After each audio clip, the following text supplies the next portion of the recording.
we live? Are we live? Oh, yes, we are live. Okay, good. Good to go. Hello, everyone. Yeah, I took a little break. But I'm backsy. Anyway, we got some cooking videos.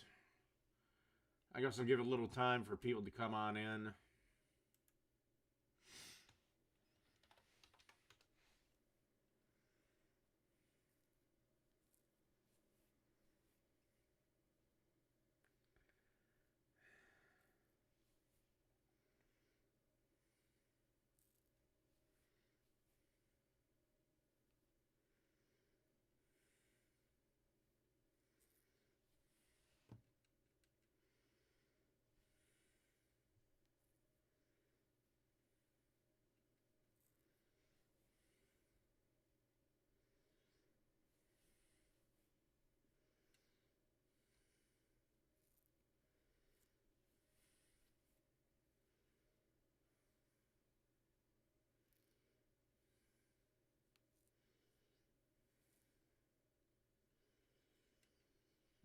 All right.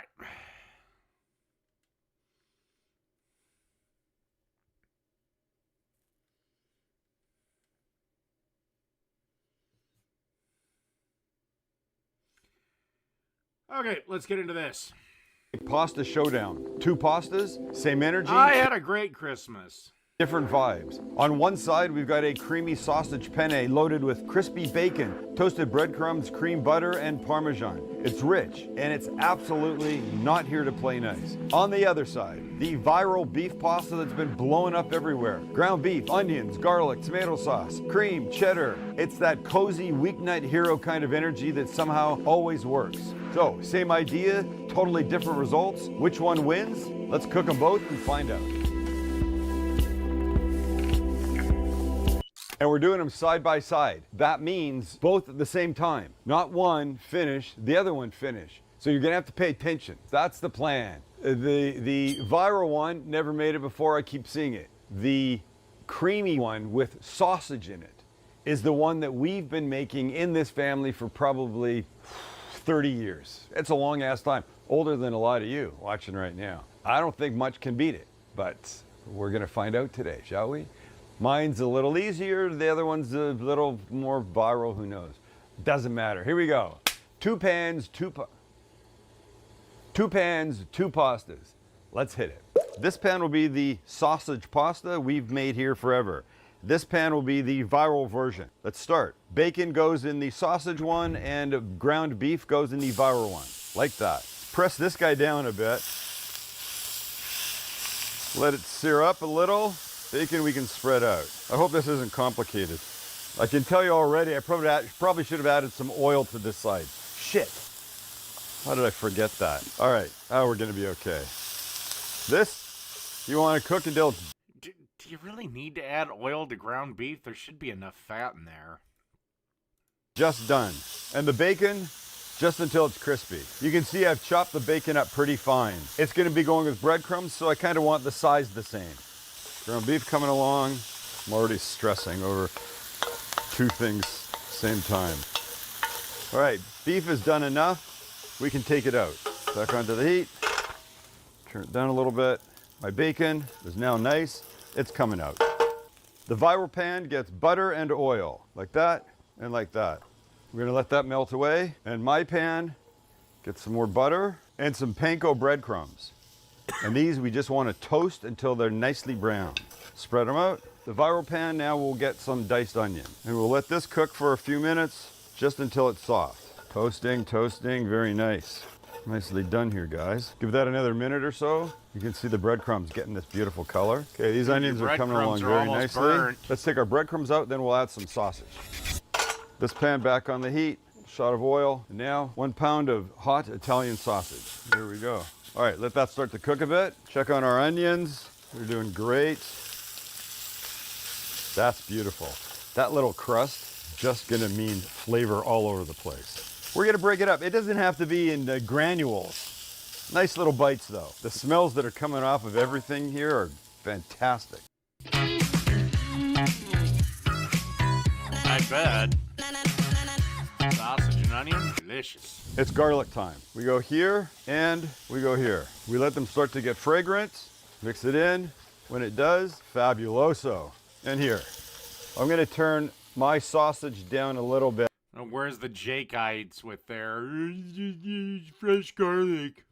I don't need it too hot. And when the garlic is mixed in well there, on the sausage side, we give it some heavy cream. Mix. Now this will start to simmer, and over the next 7 or 8 minutes, will begin to thicken. And that's a good I'm in Minnesota where it's about 29 and it's snowing again. thing. Now on the other side, our garlic and our onions, get some flour. Mix that in well. Give it about a minute. Now we're gonna add some dried basil and smoked paprika. Mix those in. And just as it's looking and smelling amazing, we start adding liquids to the viral one. The first is a cup of beef broth.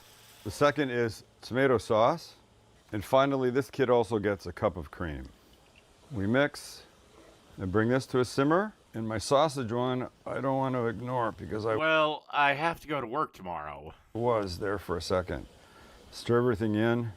Holy shit, I almost can't handle all the smell, all the amazing aromas. You, my friend, will simmer away. And this, we want to thicken. So we need a little simmer action here. What's fun is they're both completely different looking at this point. All right, time to add a couple things. To the viral, we'll add the beef back, give it a little bit of this, and then some cheddar, and we mix. And we want this to melt and thicken as it's doing. All right, let that guy simmer for just a minute or two. And my sausage pasta is coming along beautifully. We still have a couple things to add to this.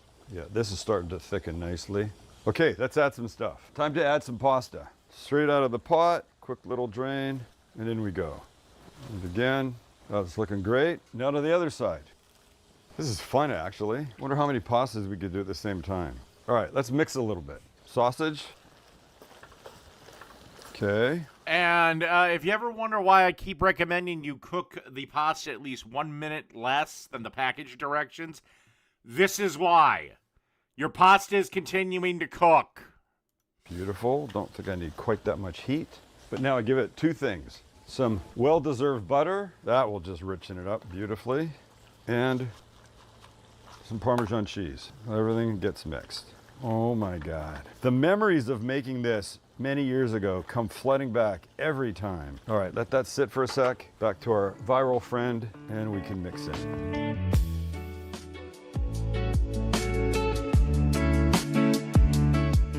you know what, folks? We're done. Okay, I think we can kill the heat here on both of them.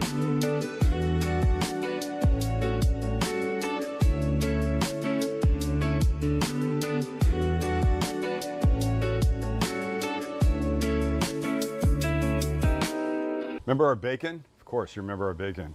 And our breadcrumbs, I like to mix them together and go like this. Oh, shit.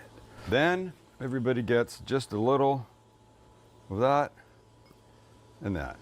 Okay, take your pick. Two completely different pastas. I'm going with the one on the left. Who will take home the big prize? Well, technically they're both home, so they'll just stay here. Okay, well, I didn't season them, so I'm just gonna do a little hit right now, so I get it in my bite. Not the way to do it, but hey, listen, I forgot.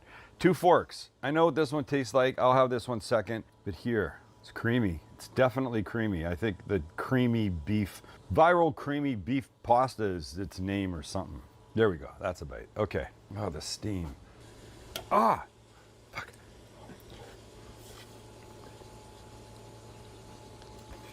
One more bite, hold on. I just really need to know. Oh. I'm saving my opinion for the end. Okay, now mine. Back in the beginning when we would make this, there was no bacon and panko on top, but I felt like that was gonna be a good add. So I wanna make sure I get some of that and some of the sausage in here too. Like that, there's a good bite.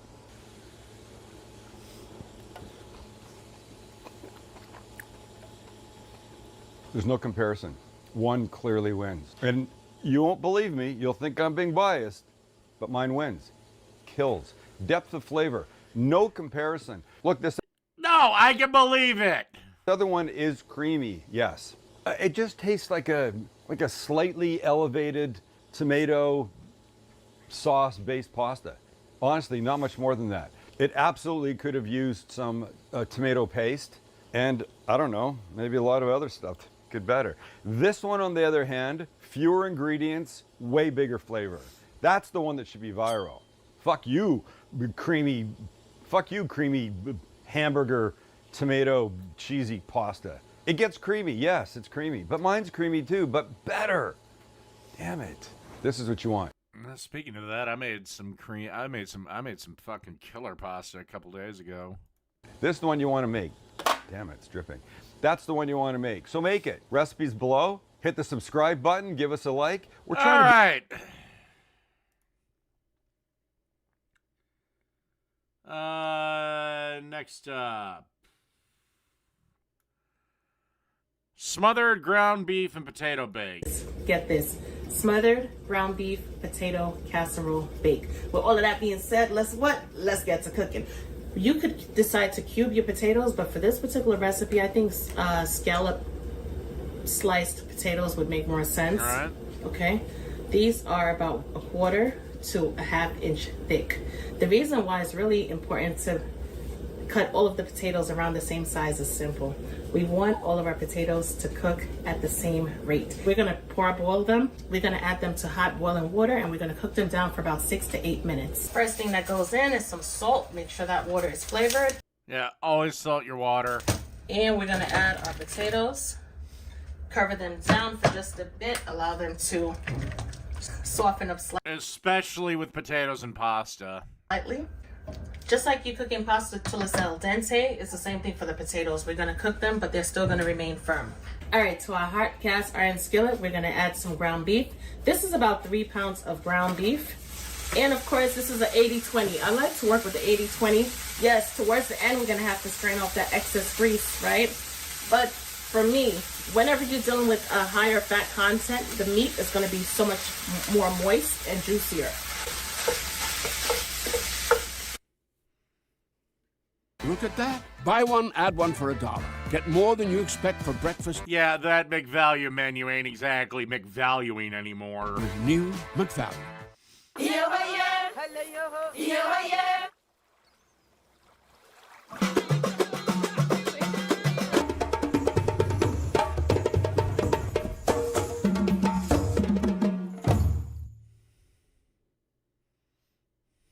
All right, as you can see, the meat is perfectly cooked all the way through. However, we do have some oil that we expected, right? Obviously, since we're using an 80-20. All right, what we're gonna do is, or at least what I like to do, because this is a heavy pan, okay? Large size cast iron skillet, is after we push all of the meat to the side,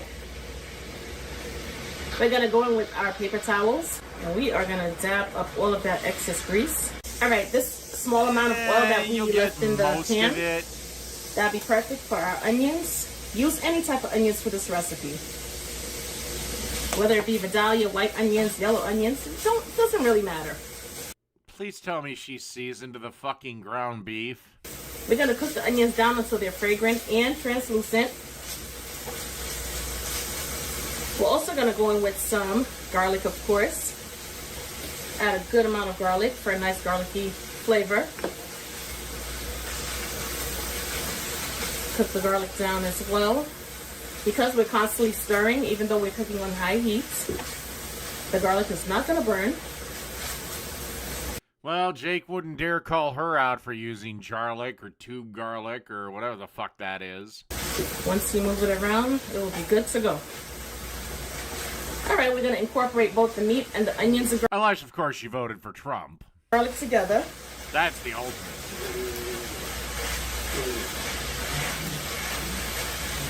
Get everything perfectly situated. Even though it's only garlic and onions, it smells amazing. We're gonna add some smoked paprika for a nice element of flavor. Love that. We're also gonna add some garlic powder. Love that. Okay, now I have to ask, are these custom jars or is this a brand? Okay. Add a good amount of garlic powder simply because there's no salt added. Because mine are, I guess, not custom jars, but I made my own spice jars. Why not? We're gonna add some onion powder. Small amount of onion powder, considering we added onion powder, or should I say we added onions before. Now here's the thing, even though we're adding onions and onion powder, the flavor profile is really different. We're gonna go with a good amount of salt and ground black pepper for that extra flavor. Why did you not season the meat when you cooked it from raw? Whatever. And we're gonna combine all of the seasonings with the ground meat, of course. Stir it on up. And because this is cooking with Tammy, we want to bring out all of the best flavors. We're going to add some beef bouillon. All right, love that. Let's flavor up that beef. We're also going to add some of my all-purpose seasoning. Even though it says chicken, no worries Love that. Love that. whatsoever. This is good on everything. Definitely all-purpose. Hey, I just love hustling. Make sure it smells good. If it smells good, then definitely it's going to taste good.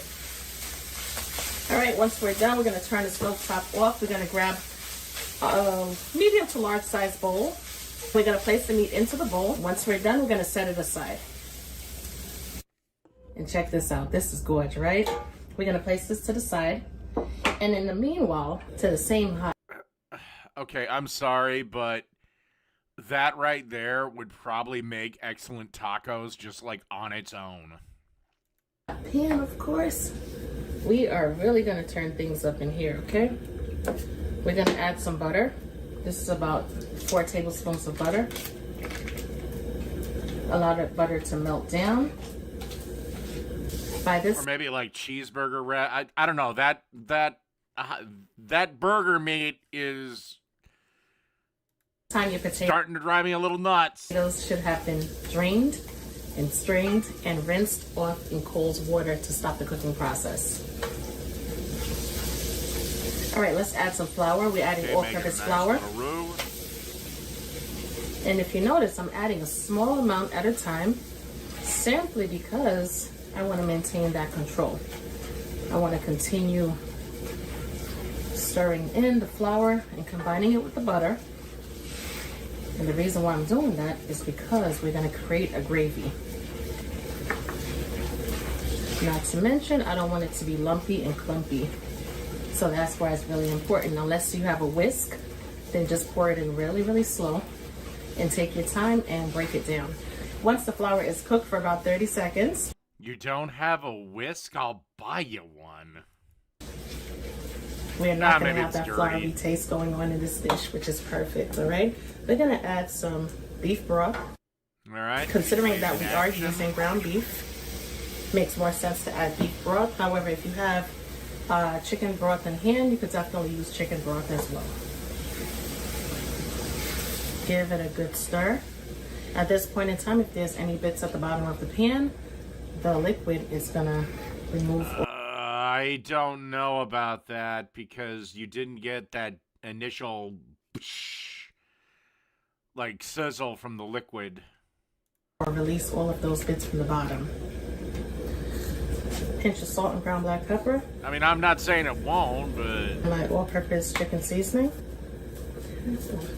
Let's add some garlic powder. A small amount of onion powder. Worcestershire sauce, of course. Gotta have the Worcestershire. Add a good dash. This is all flavor in this bottle. Okay, you have savory, sour, and sweet all in one bottle. So why not? But keep in mind, a little goes a long way. We're gonna give it a good mix. At this point in time, we're gonna lower the flame and allow the gravy to thicken up. Quick tip, if you want your gravy to have a little bit more color going on, you can add some type of browning sauce, all right? You can add Kitchen Bouquet, is a good one, or you can add some Grace browning sauce, right? And just stir it on in. And that will do the trick. We're gonna add our ground beef back to the pan. That gravy looks delicious. This is making it better. Okay, I just want to take a goddamn bath in that. Holy shit, that looks delicious. Alright, make sure the ground beef is smothered in the gravy.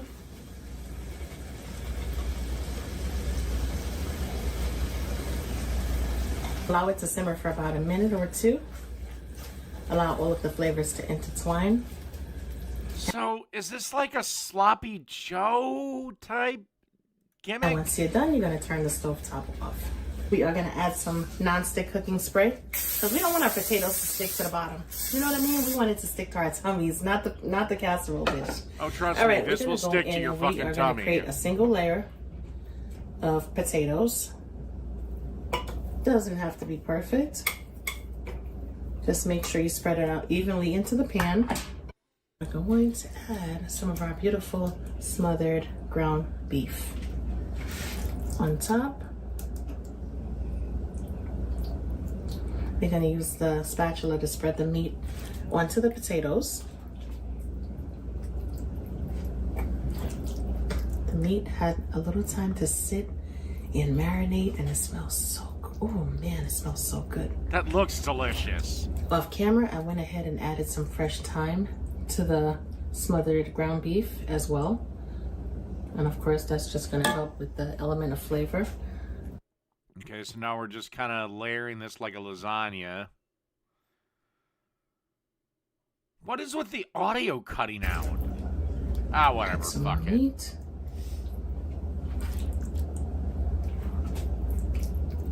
I have some more potatoes, so let's create a last layer. Again, so this is okay, All closer right, to we have lasagna. just enough. Final layer of meat. If you've never tried smothered ground beef, you definitely have to try it. This is good not only when incorporated with potatoes, but it's absolutely outstanding when you add it to toasted buns as well. It's almost like, I don't want to say sloppy Joe. It has a sloppy element, yes, but the flavor. I don't know how to classify it either, but I'd have to say it's closer to a fucking lasagna just by the way you're layering it. That's just me, though.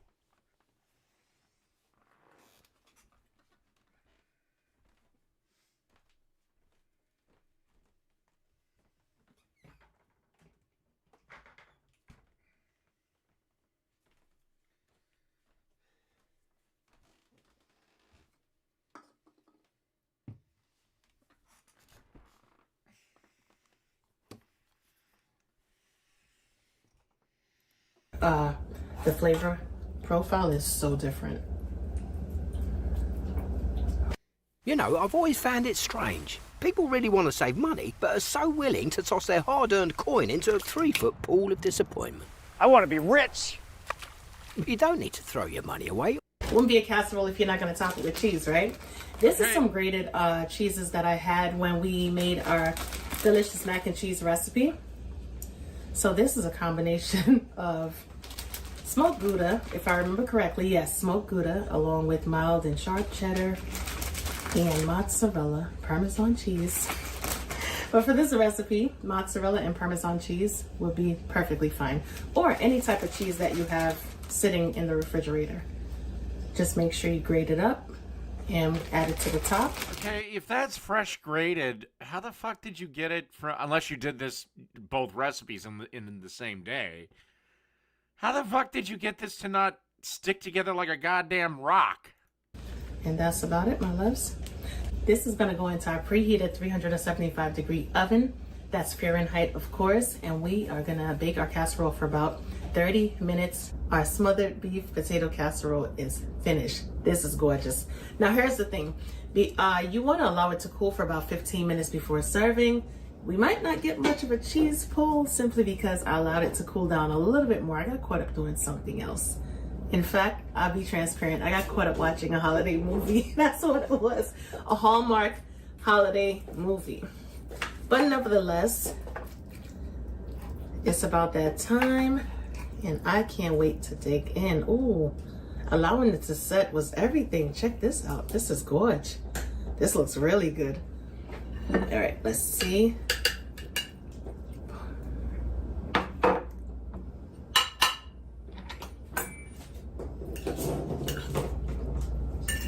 potatoes and smothered beef. Here we come.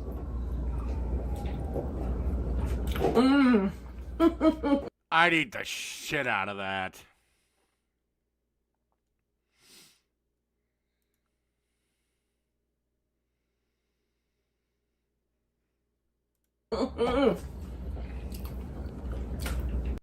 That dish looks like it could end racism.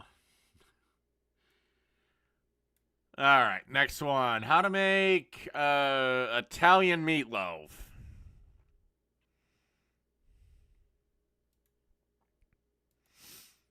Make an Italian meatloaf. In Italy, they call it a polpettone, which pretty much just means like a big meatball. So we have our beef, which is 85% ground beef, and we have sausage.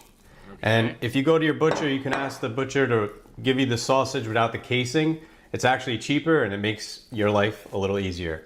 So we have a mix of beef sausage. If you want, you could do a mix of beef. Maybe this is a Minnesota thing, but everyone sells Italian sausage without the casing. From butcher shops to local grocery stores. Veal, pork, beef and pork. I mean, it's really all preference. I like the way the beef and the sausage taste together. So we have a pound of beef and a pound of sausage.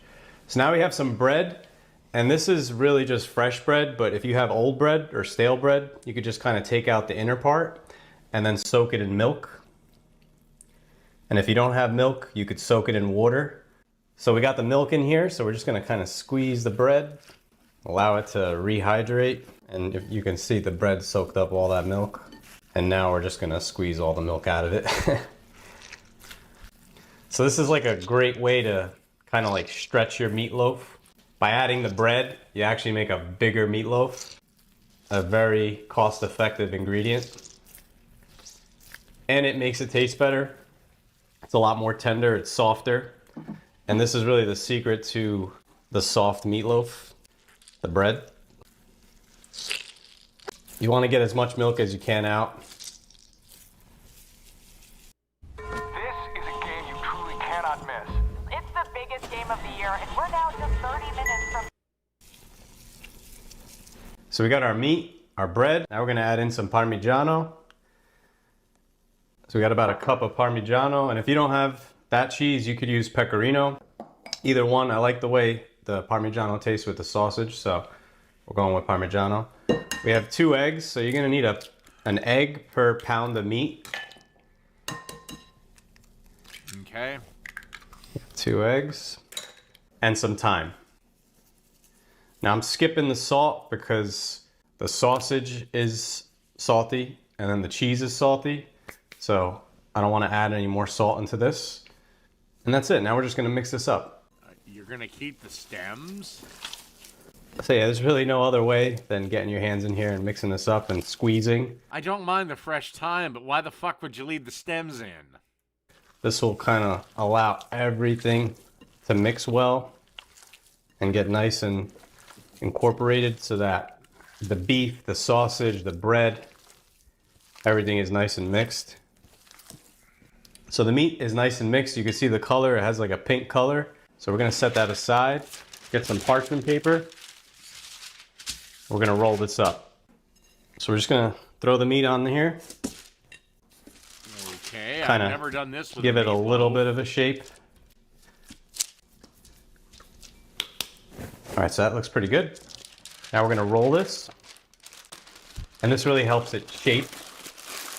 You can get a perfectly shaped meatloaf. If you twist the sides, kind of like a candy. You want to squeeze the sides so that it compacts the meat, so that it's even and it cooks evenly in the oven. So now let's get this on a tray.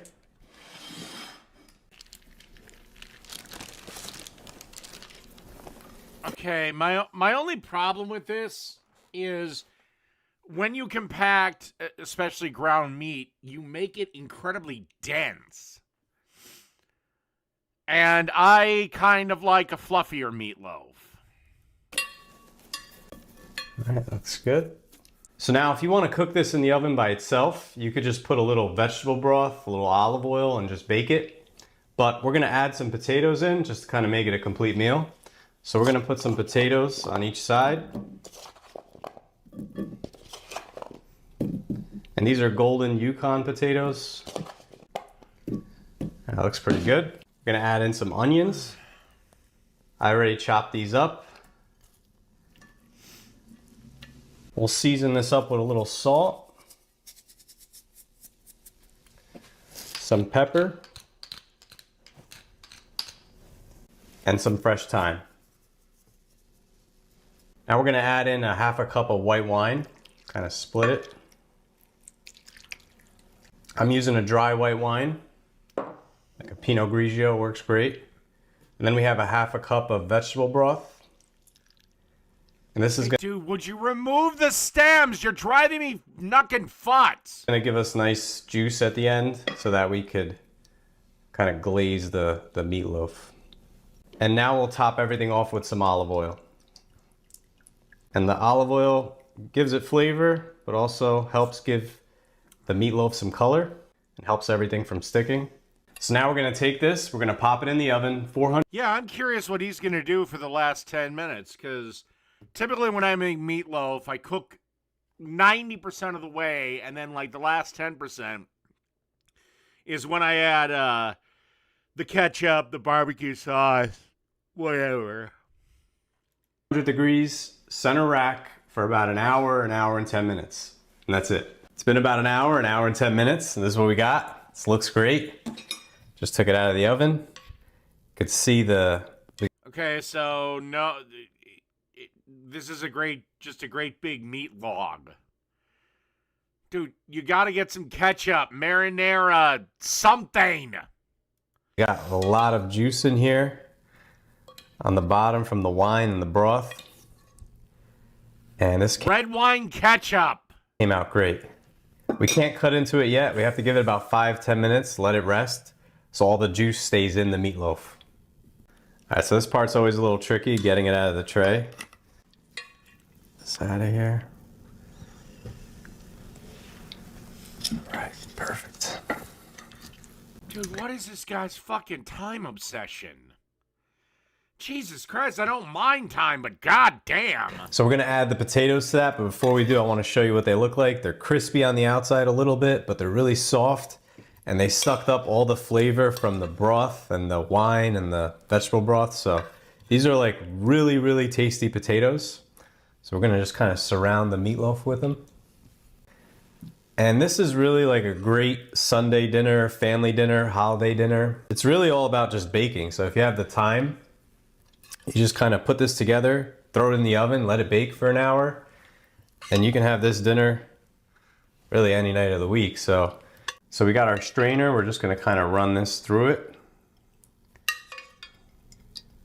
I assume he's gonna make Just kind of get that fat out of it. I mean, the onions are tasty. I mean, you could leave it as is, but I feel like get some of that out of it.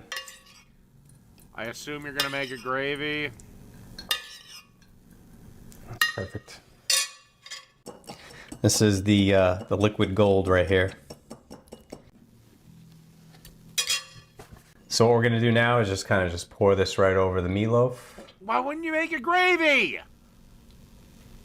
What are you doing?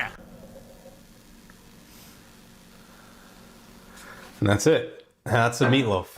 So we let this sit for like 10 minutes because we want to let all the juice kind of stay in the meatloaf. And if you cut into it too soon, it'll all just come out. So it's been sitting 10 minutes. Now it's time to cut into it.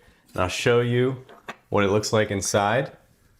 So let's cut this end piece off. Well, I'm sure it's delicious and everything, but Another morning to savor the crunchy nooks and cranny splendor of a Thomas's English muffin. Tom, which is a nook and which is a cranny? And now this will be our first slice. That actually looks somewhat dry. Yeah, that's dense as fuck because you rolled the shit out of it. It's a goddamn meatloaf, not a fucking cigar.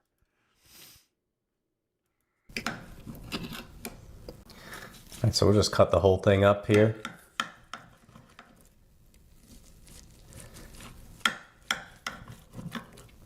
And this is really great if you have a family or a holiday or a party. I mean, I'm sure it tastes good, but this is really the type of I mean, my friend, some things don't translate well to Italian, and apparently meatloaf is one of them. Meatloaf that will impress everybody. And the sausage with the beef, the combination, it works really well. Every time I make this, everybody goes crazy for it.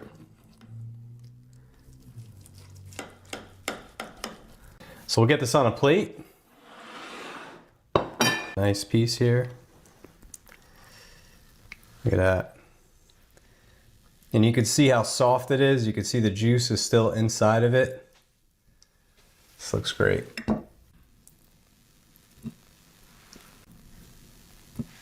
I have a little more juice, might as well. Top it off. And we'll cut into it and I'll show you how soft and tender it is. Look at that. I'm still not sold. I mean, okay, it's fork tender. Fine, I'll grant you that. But it just looks denser than fuck. So good.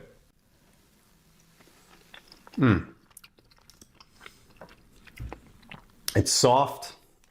It's moist. The sausage in here. Fuck, I gotta pee.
Alrighty, we're back.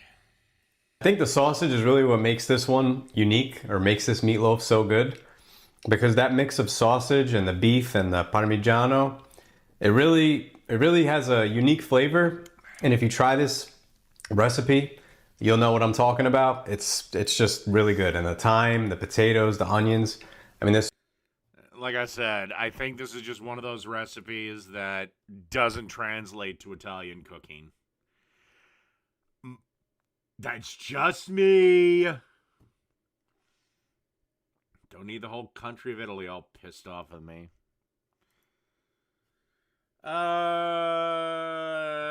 Let's do this. Jalapeno popper smash burger. Welcome back to Chud's Barbecue. My name is Bradley Robinson, and today I'm going to show you how I made this. Beautiful, delicious, smoky, smashed, spicy, amazing jalapeno popper smoked smash burger with some lovely bacon jam, some homemade smoked whipped cream cheese, and smashed with some lovely thinly sliced jalapenos, all on a homemade bun. Coming up.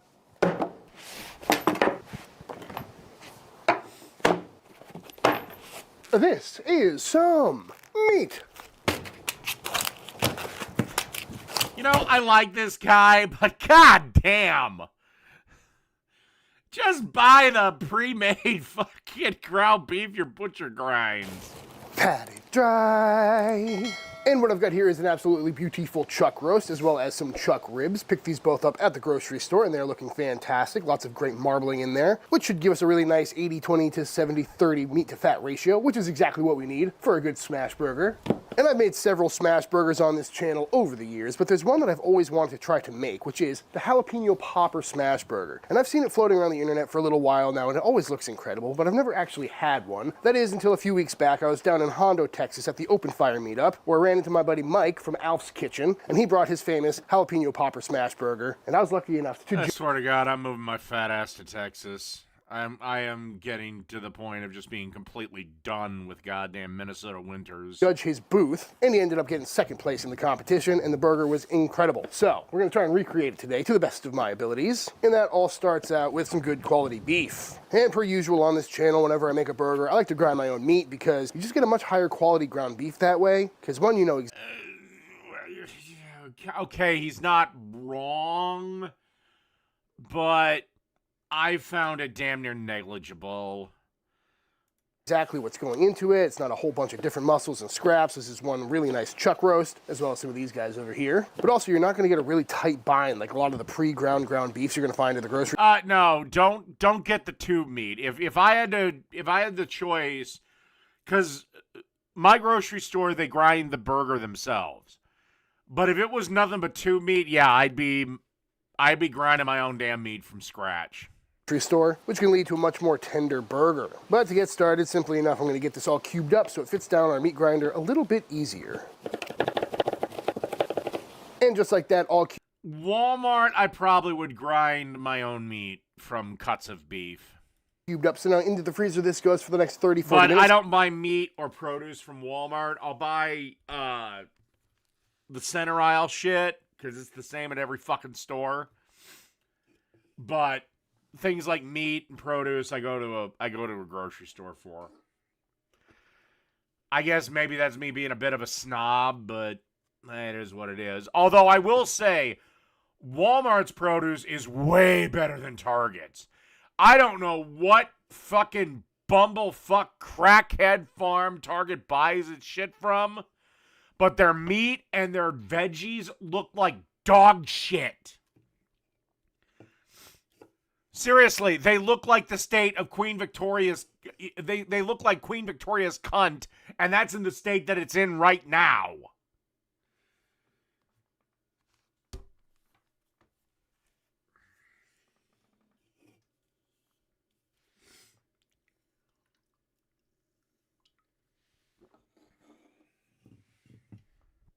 Let's get nice and cold to ensure Target sells groceries, though. We get a nice clean grind.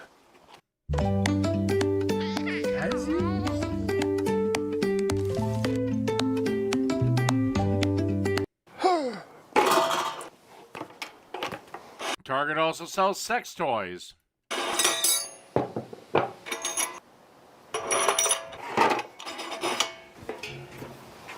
How is their light exclusively hitting me right in the eyes?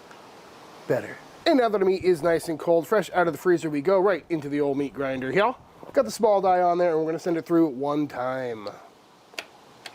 If I remember to plug it in first.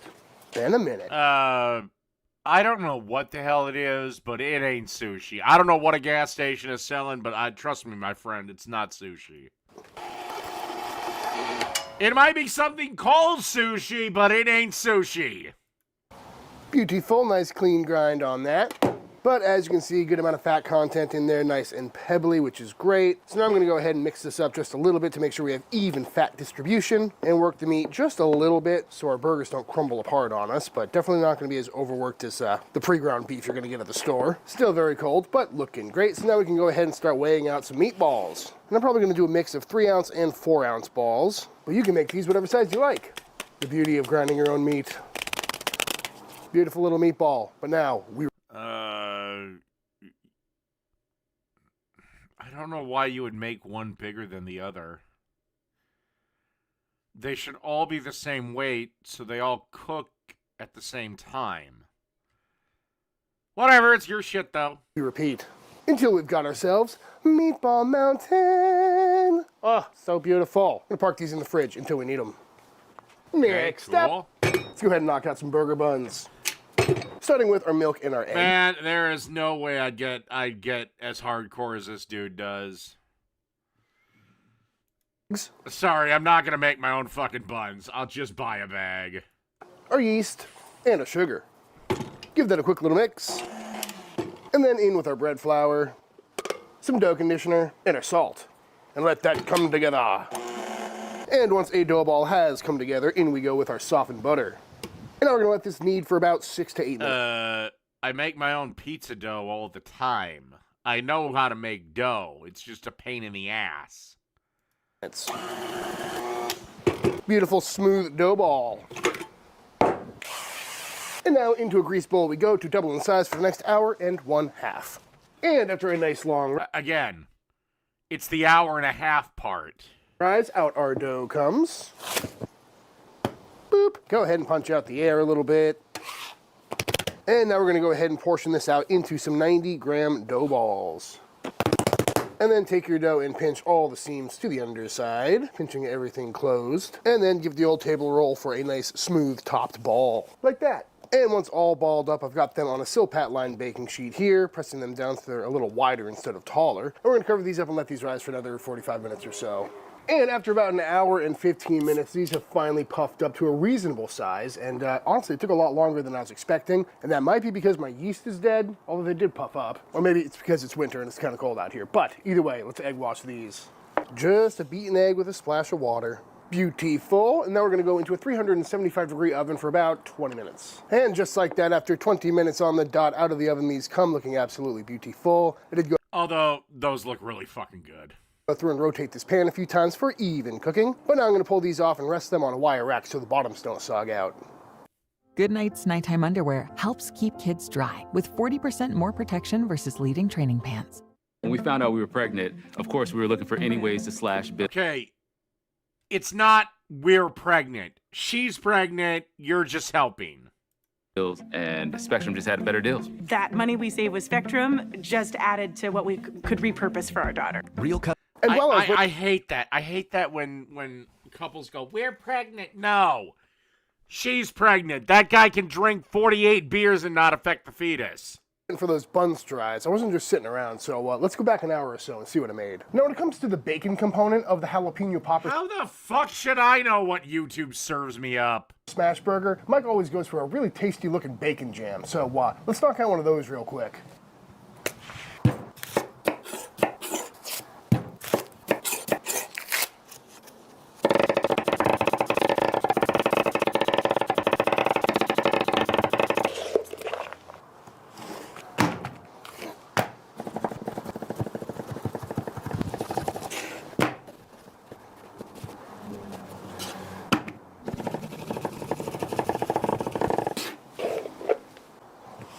And now, in an arguably too small vessel, let's cook off that. By the way, deli containers are the most amazing thing to have in the kitchen. You can purchase them on Amazon for little and nothing, so... Bacon. Yeah, that might be too small. Although it will shrink up a little bit. But we're simply going to get this nice and crispy and rendered off. And after about 4 or 5 minutes, this is looking good. Nice and crispy, nicely rendered. So we're going to go ahead and pull that out. And go in with round 2. And just like that, all the bacon. I'd love to know how in the fuck this guy cooks this shit in these pans.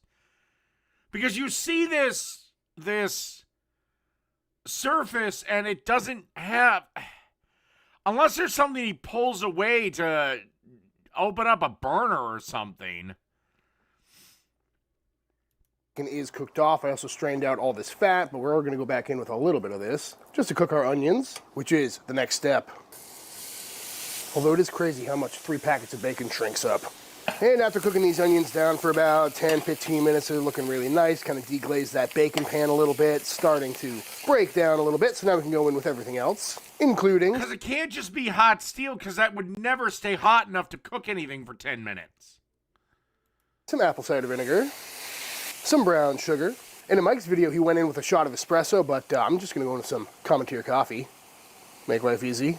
And he always throws something fruity in there, so going in with some raspberries. Sounds pretty good to me. Get the stem out of there. And also going with a nice big fat pinch of salt, as well as some freshly cracked black pepper. And just let this cook down for another 5 minutes or so. And after a few minutes, those raspberries have broken down, everything has come together, and it smells really nice. So now back in we go with all of our bacon. And we'll get that folded in, and we're gonna drop the heat down and let this simmer for another 30 minutes or so to let those onions continue to caramelize and let this come together into a beautiful raspberry bacon jam. And after cooking down for 30, 40 minutes or so, we've got ourselves an absolute... It'd have to be, because... Absolutely beautiful, nice bacon jam. Smells incredible. I gave it a taste. It tastes great. I did add a pinch of salt along the way, because there's a lot of onions in there. But now, we're gonna let this cool down. Gotta say, this stuff is very tasty. I gotta stop snacking on it. Next up, we gotta talk about cream cheese. And I'm thinking a nice smoked whipped cream cheese is probably the right move for this burger. So let's go ahead and fire up the pit. Okay, I've smoked a lot.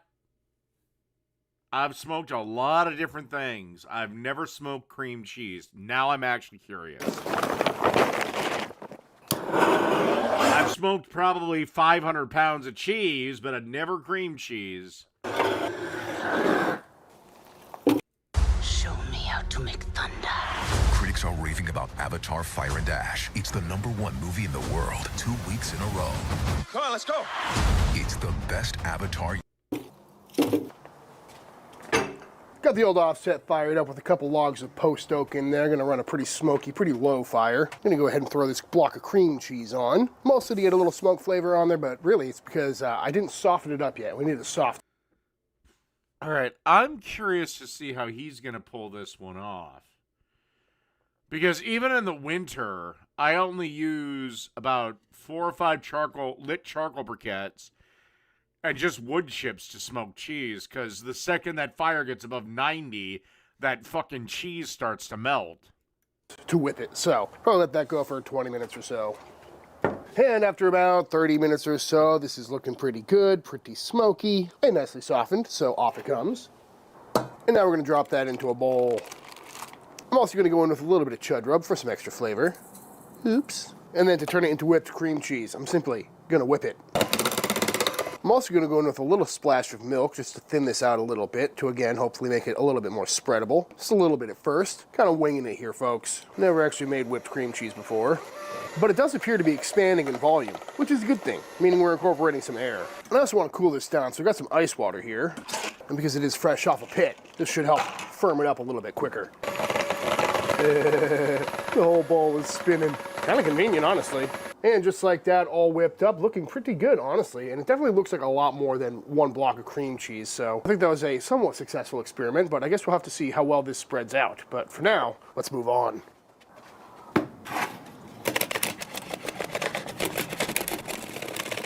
For the love of God, be careful with mandolins, or you will be in the fucking hospital, because you will have sliced the tip of your goddamn finger off. Ah, so thin. So at this point, we've got our buns, our cream cheese, our burger patties, our bacon jam, and our jalapenos. But because I just so happen to have a 150-degree smoker set up right behind me, I think we should put a little smoke on these patties. Hence, smoking your meat for a smash burger is something I did try a while back on the channel here. But when I did it, I just took a chuck. Okay, he's gonna smoke. Okay, so his smoker's at 150. Roast and I cold smoked it for a while before grinding it up and making it into burger balls. But when I was at the open fire meetup, I was talking to Mike about it, and he says you can just take a ball like this. And typically cold smoking is there's no real discernible heat. You're just, the fire is so little, you're just trying to generate a chamber full of smoke. And pop it on a pellet grill at like 180 for 30 minutes, and you'll get all the smoky flavor you need. But again, already got the offset fired up, so we'll throw a few of these on. Oops. And we'll check back in probably 20, 30 minutes. And just like that, after about 30 minutes, these are looking good. Got a nice... Yes, you put the whole son of a bitch on! Little red hue to them, but they're still feeling nice and raw. I just temped one of these, they're like 70 degrees, so did not do much cooking. And I ended up throwing them all on because might as well have some smoked smash burgers on hand, right, folks? But now I'm going to pull all these off and stick them in the fridge for a little bit. All right. Beautiful crumb on that. Let's get this toasted off in the old chud press, shall we? Go down with a little bit of melted butter for a good measure, because you always got to toast your... That's the exact technique I use. buns, folks. Trust me, I've done the butter the bread, griddle it. I've done the. This is the best thing. Melt the butter directly on the griddle and put your bread on it. Beautiful. And now with the chud press ripping hot, we can go ahead and make ourselves some smash burgers. But first, we're going to take some of our lovely thinly sliced jalapenos and go down Oklahoma onion burger style. And a little patty wax on top never hurt. And we'll give them a press. Let that sit there for a minute. Get that patty wax out of there. Let's just make sure it doesn't stick to the top here. Although usually I don't have much issue with that. Go ahead and rearrange some of these jalapenos. Maybe throw a couple extra on if you're feeling frisky. Go ahead and hit these with a little chud rub while we're back here. I would use the steak rub, but I am fresh out and I haven't been to the chud shop yet today, so definitely gonna pick some more of that up, but chud rub should work out perfectly. You can also go in at this stage and kind of push these edges if you wanted that lacy edge look. I'm kind of take it or leave it with the lacy edges. And then we can go through and get this unstuck and give it a flip. Oh yeah, beautiful crust on that. Yup. Those look good. Got that red smoky hue to them and that smash burger crust. What a combination. Although they may be too big for the buns I made, so we may have to do this again with the smaller patties I made. There's nothing wrong with a little extra meat on the burger. Whew. Glad I'm doing this outside with jalapenos directly. Just have the fucking meat hang over the side of the bun. It's delicious. On the flat top. It smells good though. But now we can go down with our cheese. American cheese, please, folks. It's the only cheese that belongs on a cheeseburger. And after just a couple of... Okay, I do use different cheeses, but yeah, generally American cheese is the king. seconds, that cheese is looking nice and melted. So stack these up and off it comes. Oh, it's so beautiful. And to assemble, bottom bun, getting a lovely schmear of our smoky whipped cream cheese. Oh yeah, spreading like a dream, folks. Worked out pretty well. Ooh, I can smell the smoke on it too. Followed by our gigantic patties. Oops. And then on the top bun. Well, shit, I guess I'll now have to smoke cream cheese. Son of a bitch. Put that on my list. Back here, we're gonna go down with some of our lovely bacon jam. Looking and smelling so good. And then simply enough, on it goes for my version of the jalapeno popper smash burger. And there it is in all its glory, folks. A beautiful homemade bun with some smoky smash burger.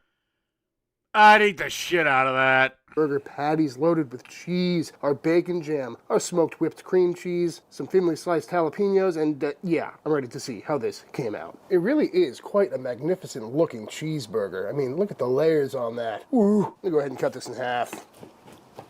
For an even better looking cross section. Oh my God, that looks incredible. You know, I understand doing that for a cooking video,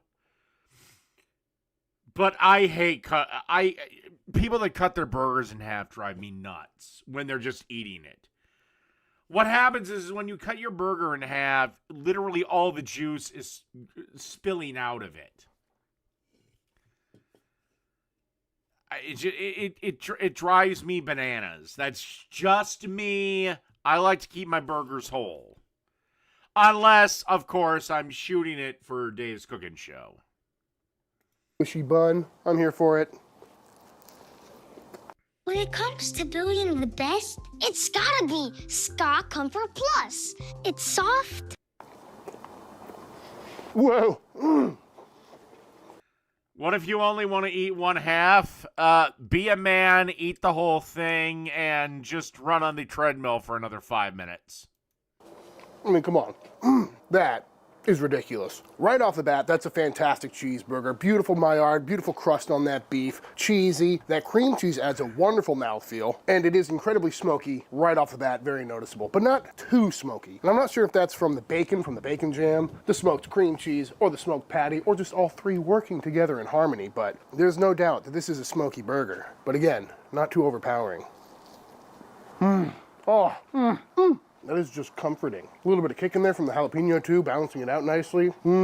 This really is a lot more complex than I would have guessed, but you know, you got a lot of crunch from the bacon and the bacon jam, plus the crust of the burger. You got that creamy, gooey cheese factor from the American cheese, plus the cream cheese. You got some heat from the jalapeno. You got some sweet from the onions and the bacon jam, all on a freshly made homemade bun. And it's not even a messy burger. Everything's just staying together. That's a winner, folks. Alrighty. No.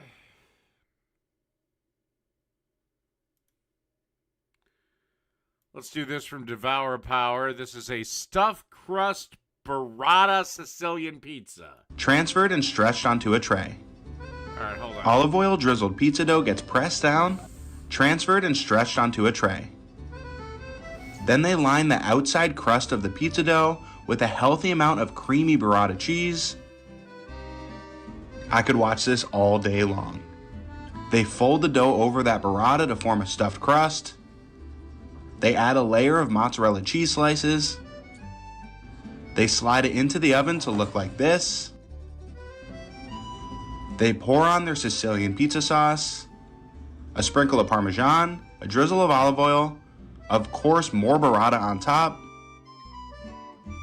They finish it in the oven one last time and slice it up. This is the stuffed burrata Sicilian pizza from Marinara Pizza in New York City and now on Long Island. Who's hungry? Olive oil. I'd eat the shit out of it.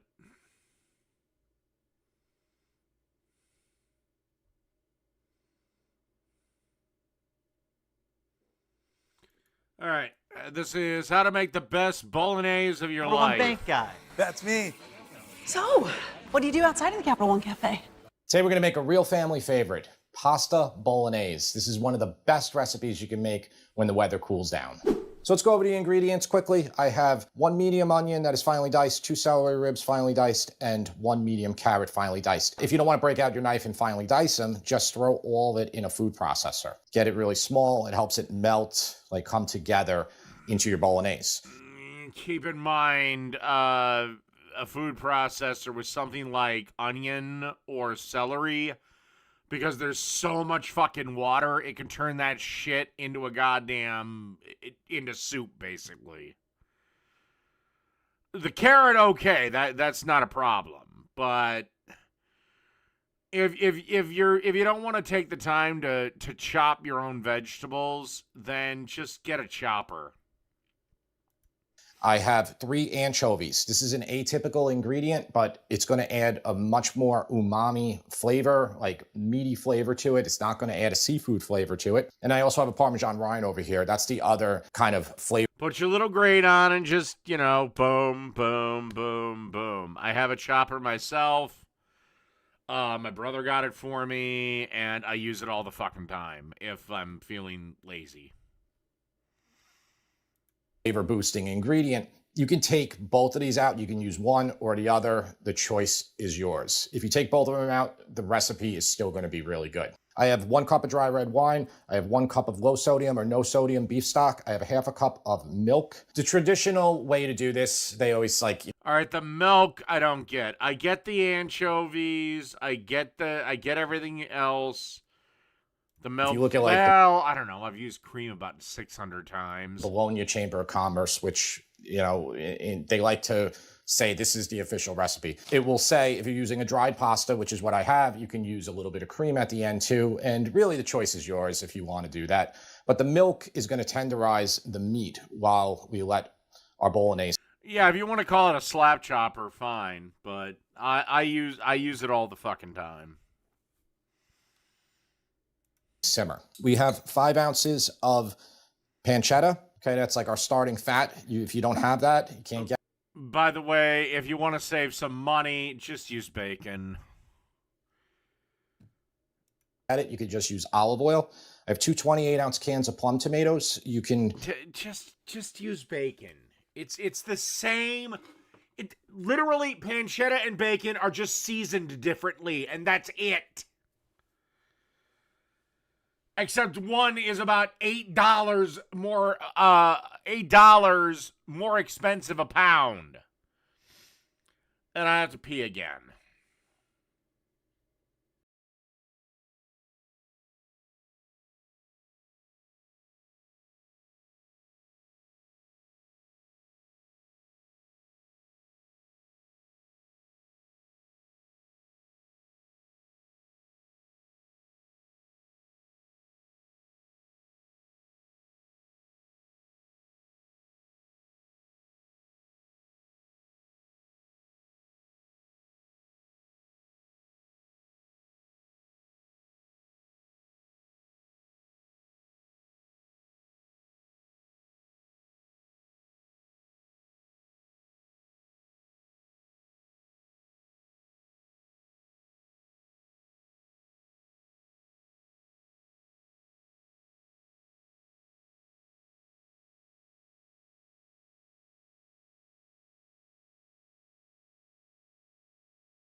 blender pulse these. You could use crushed if you like. The choice is yours there as well.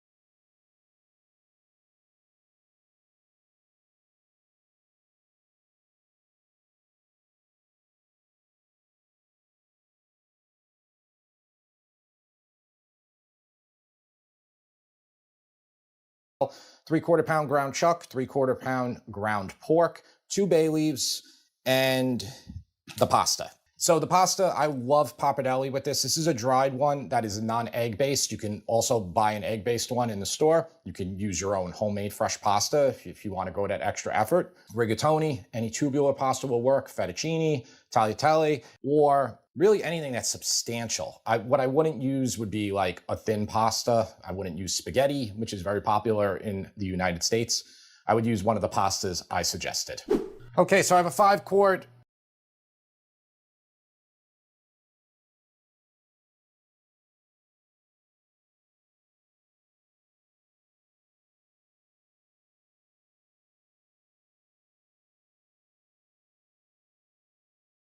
low brazier so you can just see in there. I want to use an oven-safe pot, so a heavy pot. It can be stainless steel, it could be a Dutch oven, anything like that, because we're going to cook this in a 300 Fahrenheit degree oven for the majority of the time, which makes it easier, especially if you have an electric stove, where the sauce, where your ragu will start to burn often, okay? So I have this on medium, and I'm just going to put all the pancetta in there. All right, so we're gonna let this go until it starts rendering a good amount of fat, and then we will add our meat into the equation. Okay, so while our pancetta is getting going, I just wanna let you know this recipe is in our new cookbook, Sip and Feast Family Favorites. You can turn the heat down a little bit if it's starting to brown a little too much. Like right now, I just lowered it to a 3 out of 10. So the cookbook has over 100 recipes, 256 pages, great instructions, and we really think it solves the problem of like, what am I gonna cook tonight? So there's something for everyone in there, but yeah, we're making a pasta today, and there is a lot of pasta in the cookbook. The link is up here, QR code here if you're watching on TV. If you don't like cookbooks, buy it for a friend or family who does. It would make a great, I would say, Christmas gift. And we're just really happy to be done with this process, to be sharing it with you. Have no fear though, if you 100% don't want to buy a cookbook, the recipe will be completely in the description for you. Thanks. Okay, so the pancetta has rendered. Okay, you're just left with these little pieces here. And there's a lot of fat in the pan. Gonna push it off to the side. And then you can turn your heat up a little bit here. We're gonna put all the meat in. All right, I'm just gonna try to push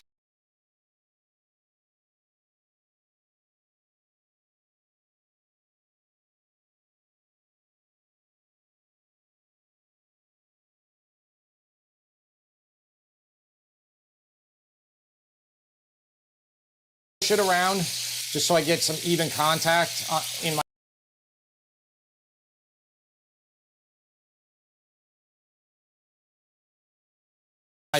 my pot, pan, whatever you're using. Just use something that's large enough to make sure that you can get all of your ragu in there. I'm gonna pull some of that pancetta on top so I can spread this out more and turn it up even more. About a 6 out of 10. Yeah, we're not gonna get much color here, but we want to just cook our meat initially, and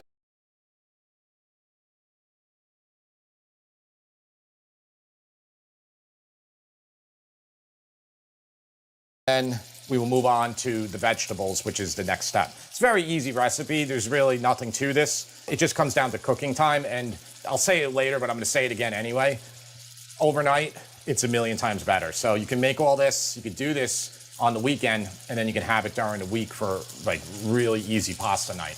Okay, so while that's going, while the meat is going, the tomatoes, you can just hand crush these, you can blender pulse them, or I've just been using this immersion blender a ton lately because it's so darn easy. Sometimes you'll get tomatoes that have a bunch of basil in it. I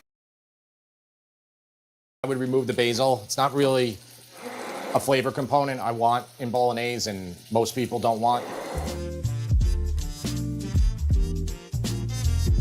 And then your 2 cans that you have, just like rinse out the cans and you'll get a lot more tomato in there, and just pour the excess into with your other tomatoes. All right, we'll put these off to the side because we don't need them quite yet.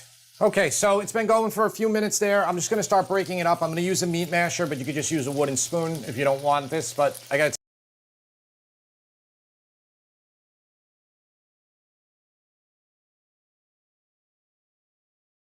tell you, this is a great tool. It's $8.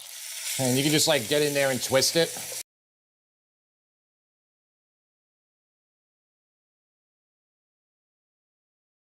All right, we're gonna let it keep going. Get rid of some of that water in the pan. I'm gonna turn the heat up even more. Okay, so that's good. Most of the water has evaporated. You can season this with a little bit of salt right now, but I wouldn't do too much. If it's not broken up enough for you, just go back in with your spoon or the meat masher. But that's broken up fairly well. Okay, I'm gonna turn the heat down. So I'm just actually gonna just turn it off for a second. Okay, I really need to get a bigger one of these slotted spoons because when you're dealing with enameled, you shouldn't put metal in a pot like this. I want to just remove my meat just temporarily so we can do our vegetables. There's just not enough room to do this in the pot. I mean, you can throw it in if you like, but I would just take it out. It'll be quicker too doing it this way. All right, you don't have to get every last bit. Okay, all the vegetables. Okay, that's 1 medium onion that's finely diced, 2 celery ribs finely diced, and 1 medium carrot finely diced. Again, use a food processor if you want. I'm gonna turn the heat to about a 3 or 4 out of 10. I don't wanna brown these. I wanna get them very soft though and get the sweetness out of them. Okay, pinch of salt again. I'm gonna need olive oil in here. Even though I had all the fat there, most of it I just pulled out of the pan. It's fine. So get some more olive oil in here to help it out. And then the anchovy. Now, if you don't want to use these, you don't have to. You would just omit it at this step, but these are going to melt in there too. I have 3 anchovy fillets.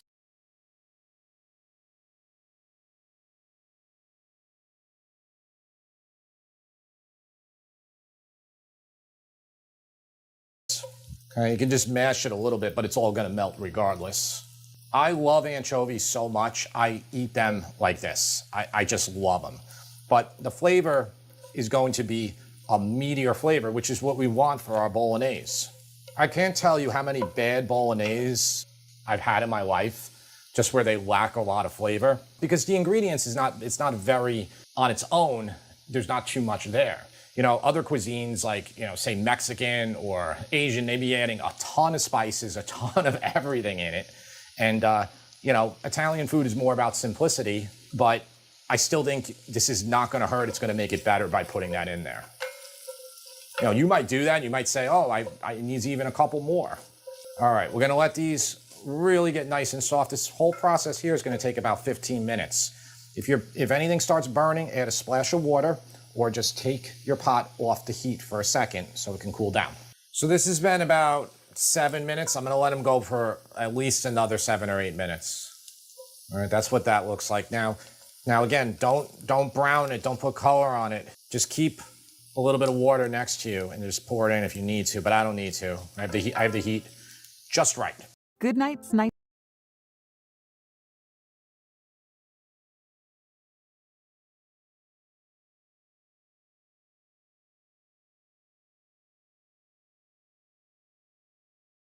Time underwear for up to 100% leak-free nights. Now in XXL.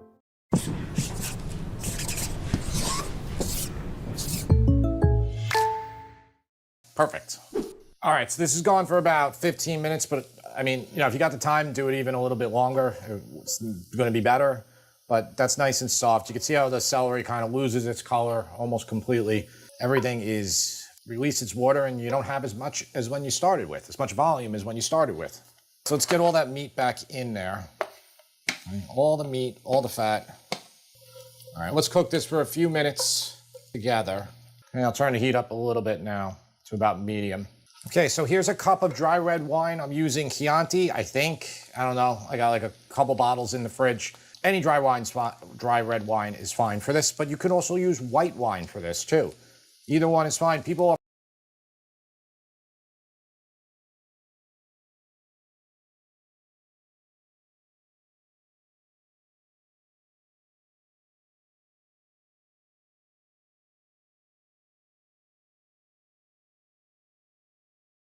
Often asked what's the difference. Red is definitely more body. I always associate that with beef. Red and white are fine for any meat dish like this, but it's not the other way around. You wouldn't, when you're making fish, use a red wine. You would normally use a white wine for like something like, say, like a cod piccata or something like that.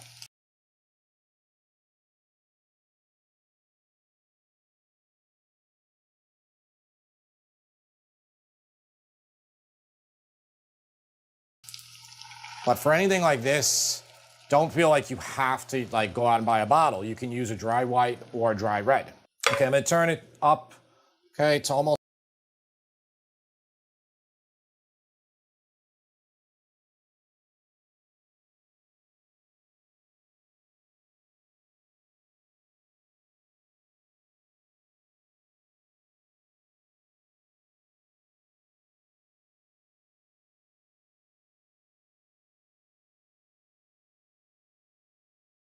High, and I just want this red wine to absorb into the meat right now. It's going to evaporate quickly because it was just a cup. Wine has a lot of flavor. It's hard to cook a lot of dishes as well when you're not using it. All right. Now, granted, I know if you can't have it, there's other things you can use, but you know, when you go to a typical restaurant, they're almost always using wine in almost all their dishes. All right, I'm just going to let it all evaporate.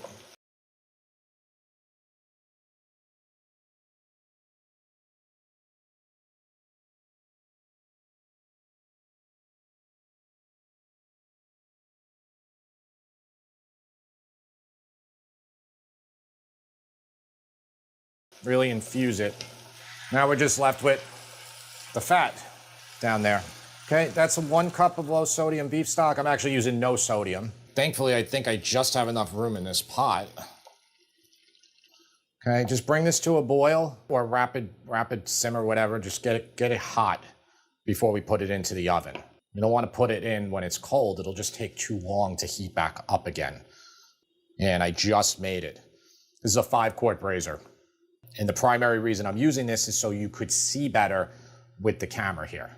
Okay, if I was doing this on my own without shooting a video, I would use something higher, bigger, like an 8-quart.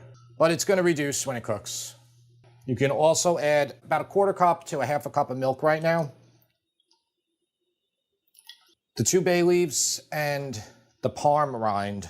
Okay, so the milk helps tenderize that meat a little bit, but the meat's already would be fine without it.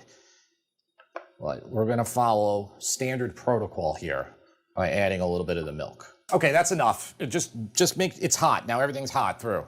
Turn it off. Now listen, if you don't have an oven, I recommend you do it in the oven. 300 degrees Fahrenheit for 3 hours. Okay, 3 hours. Then we'll uncover it, we'll let it cook a little bit longer. If you don't have access to an oven, you don't wanna cook in your oven, heat up your home, you can do it on the stove top. Just, you're gonna have to come by and stir it fairly regularly so nothing is sticking. Right now, just check that nothing is sticking. It's completely smooth at the bottom, and it is completely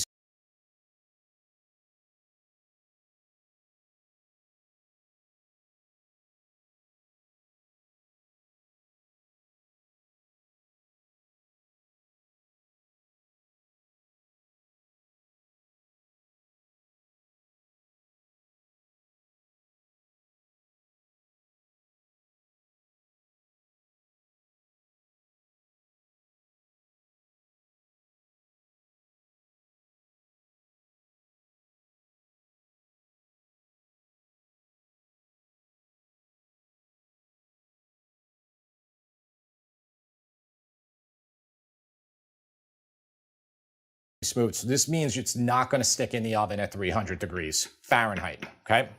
This is a game you truly cannot miss. It's the biggest game of the year, and we're now just 30 minutes from kickoff. Movers here. Let's go. If you do it on the stovetop, just cover it, very low simmer, stir it occasionally. All right, so I'm gonna take this off, and we'll be back in 3 hours to see how it looks. Okay, so it's been 3 hours, roughly 3 hours. Let's pull that off. You can see that. Ooh, that looks good. Okay, so fat, a lot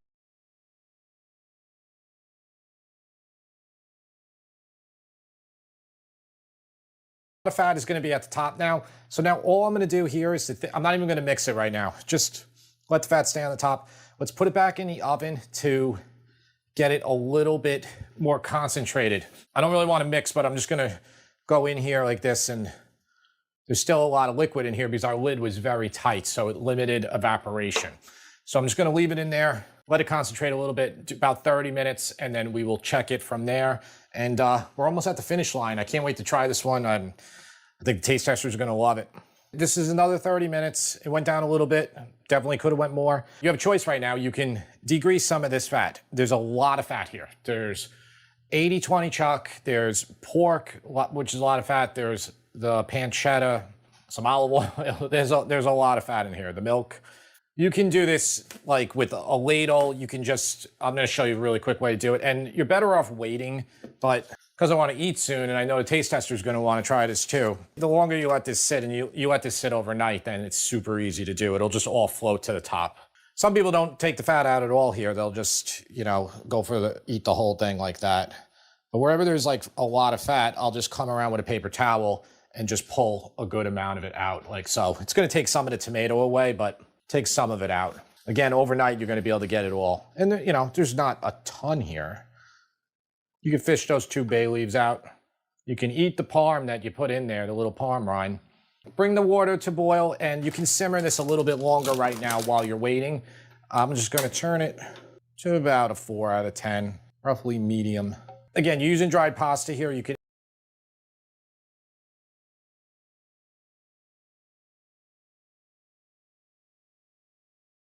add a touch of cream if you like. You could add a little bit more milk in if you like. Now, some people will want it to be very much like on the pinker side. And then you'll sometimes, you'll just like it to look like this, which essentially looks like just a regular meat sauce. You can't even tell that any milk was added to this at all. And I don't need this to be high, so I'm lowering it even more so I don't splash all over the place. You can take a spatula like this and you could just wipe off the sides a little bit. There's a lot of flavor there on those sides, and you can just push it back into it. And that'll all like go in there too. All right, that's too high. Gotta lower it more. Tara, what do you think? Touch of cream or not? You could. I like it with. I think it brings it all together a little bit without changing the flavor at all. You could do a touch. Yeah. You're gonna upset the purists, but. Yeah, well. You're a rule breaker. We'll go like that. Exactly.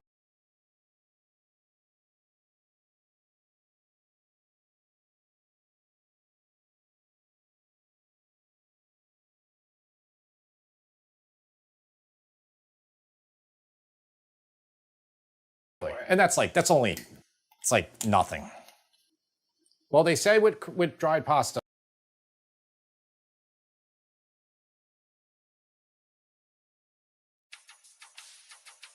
it is a pure thing to add the cream, touch of cream, because the fresh pasta is so heavy and like it's not light. You think like, oh, people say my fresh pasta was so light. There's nothing light about fresh pasta. You can eat less of it. Okay, you're using eggs in it, all right? So it's not just flour and water and salt like this is. There you go. I like that more like that. All right, we're just gonna let it simmer very low. Let's do a little taste test. And I definitely feel that little bit of cream, like it just brings it all together.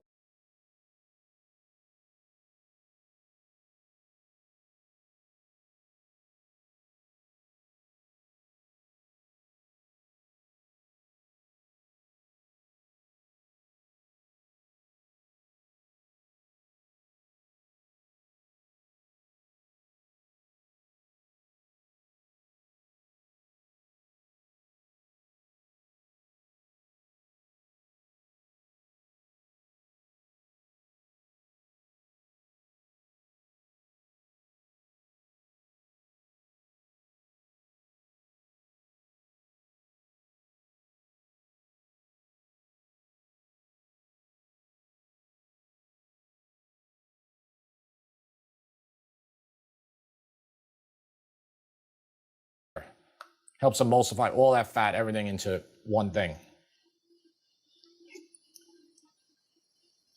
Oh my God, it is incredible. Tara, you have to try this. This might be the best bolognese I ever made. Wow. Right? Oh my God. How potent is that? That's actually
I think that might be your best one.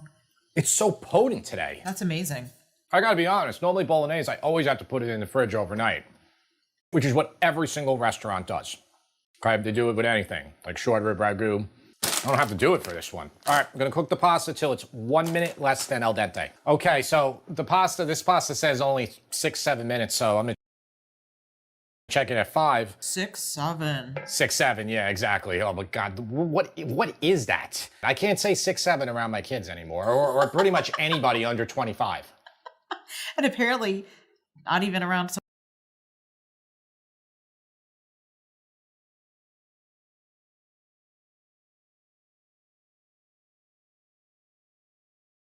someone who's 47. Like,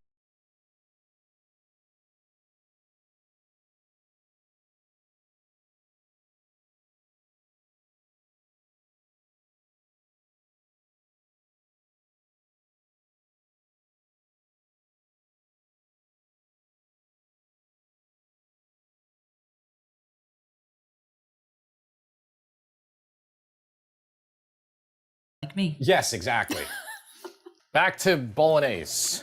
I like a little bit of nutmeg. If you don't like this, don't use it. I have a nutmeg. A whole nutmeg. Oh, shit. But Then I like a here it is. touch. Son of a bitch.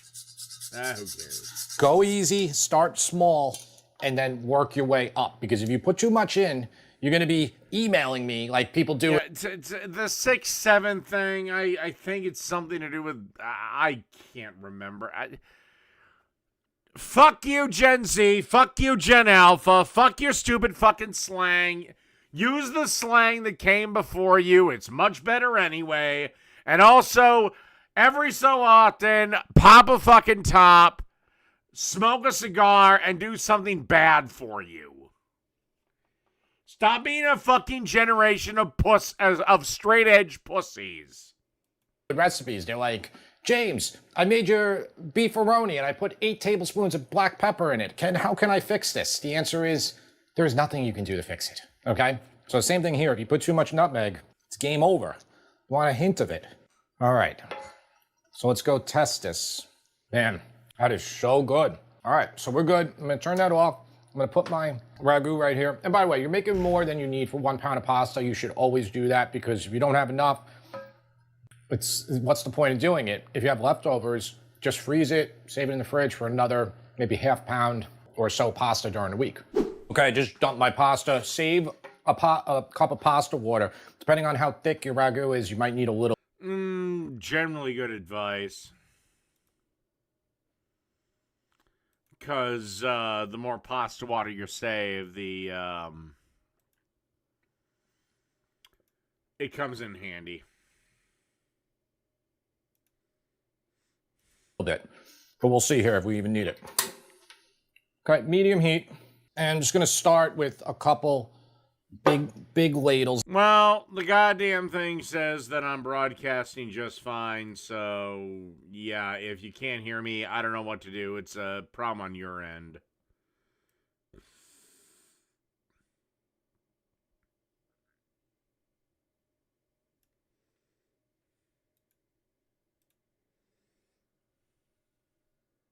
In here. That's my palm rind. I'll just take it out for now. New pull-up surprise pals. Get a surprise pal design plus Mickey or Minnie Mouse. When they sneeze, use sanitize. Kill 99.9% of illness-causing bacteria. Okay, here's my pasta. Beautiful pappardelle, or as they say here, pappadelle. You're saying pappardelle. Pappardelle. Yeah. The E isn't an E, it's an E. Pappardelle. Pappardelle. Okay. I'm probably not saying it right either. And then people here just say pappardelle. Okay, so I'm just going to put more on. You don't want to oversauce it, but you don't want to... Well, then that means, obviously, if they're targeted ads, I just had a kid. Undersauce it either, you know? Okay, so I think we're going to need a little bit of that pasta water. Just a touch. That looks so good. Yeah, I love it. Okay, you don't want to overcook this, so just make sure you're checking this as you're doing it so you don't go over. I think you need a nice glass of wine with that. Yeah, this is done. I agree. James isn't having a glass of wine now. No, of course not. You can have a glass of wine later. So we. Why can't James? I hate this thing in this country now where God forbid we give a fucking 19-year-old a drop of wine. Gonna get a nice big block of Parmesan. When I was a boy, it wasn't uncommon for boys our age, when we were 6, 7, 8, to get a sip of beer from our daddies. On cheese, which is always great on here.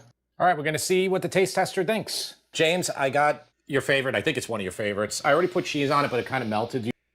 And again, he can have a sip or two of wine. You want more? Why don't you try it first, and we can put more. Yeah, I think it's good. You are wearing the wrong shirt to be eating bolognese, man. Yeah, yes, you are. Okay, I'll agree with his mother on that. What the fuck you doing wearing a white sweater or a white shirt and you know you're going to be eating pasta? Don't make a mess. You can bring the plate down up if you want. Okay. Want a little sauce? More sauce? Yeah, sure. Pasta's very thin. It's a thin pasta, this one. It only took 5 minutes. I love bolognese. Like, you guys know it's one of my favorite things, so I already know I'm going to give it. I'm just eating it. By the way, why is there any more beta cuck shirt to wear than a white sweater?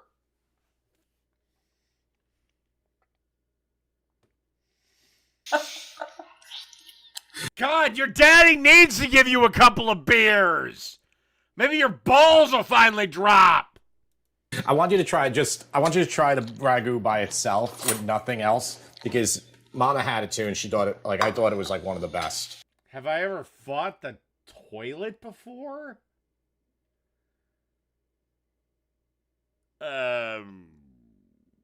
You mean have I ever prayed to the porcelain god? Yes. Have I ever had to replace a toilet? Yes. I don't get the question, my friend. Anyway, I'm going to go take a piss, and then we're going to go on to our final video of the night.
Alrighty.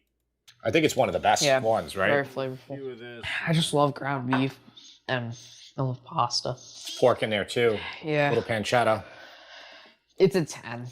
Like, for sure. No doubt about it. I already knew I was going to Alright, Jesus, kid, you don't have to get emotional about give it. it a 10 when I get down here. Okay. It's not much to say. Checks in the mail. What do you think of that pasta? Nice and thin? Alright. Last video of the night.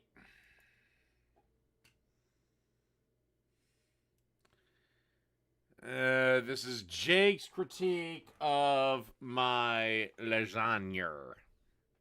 Like, the meat has bonded to the bottom. It's not cooked yet. So it's just sticking. Green pot. I have 1 pound of Italian sauce. It's resisting his efforts because it's not the right time. It's not the right time to do this. Sausage that I'm going to cook up. Yeah. I don't care. See how much you have to fight that shit? Not normal. Yeah, geez, it's almost like I'm gonna have about 60 glazings. But whatever, you do you, dog. The thing. So, I mean, it is normal in that it will physically happen every time, but not normal for you to be trying to fight it. Just let it cook. Just let it cook. It's just gray. Just sad and gray as always. And you know what's going to happen. Starts looking a little... Spoilers, gray. Again, spoilers. Jake doesn't have anything comparable and hasn't cooked anything for 2 fucking years because he's a fucking cuck loser. So something like this, it's time to drain. Sure, drain. Add a different type of fat altogether from the flavor of the meat lovers thing that you're trying to do. Don't reserve the fat and cook your veg in it at all.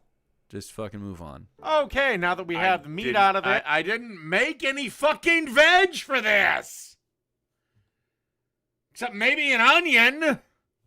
You fucking retard. That's not...